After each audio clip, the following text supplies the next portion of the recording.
Pemirsa, sejumlah pedagang di kawasan wisata Pantai Penimbangan Buleleng mengeluhkan aturan PPKM darurat yang berlaku saat ini. Para pedagang yang biasanya melayani pembeli di tempat, kini harus ditutup selama beberapa hari ke depan.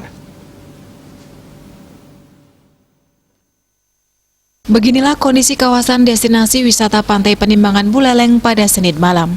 Tidak ada aktivitas para pedagang yang sedang berjualan.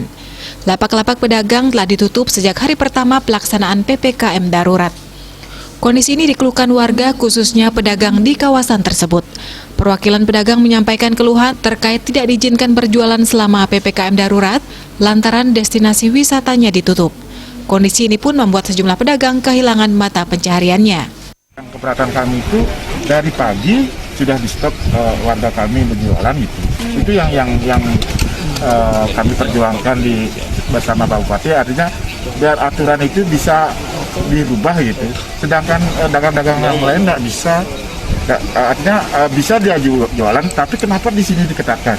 Itu yang kami perjuangkan. Mendengar keluhan dari pedagang, Bupati Buleleng Putu Agus Rednyana akan mencoba mencarikan solusi agar para pedagang di Pantai Penimbangan tetap bisa berjualan.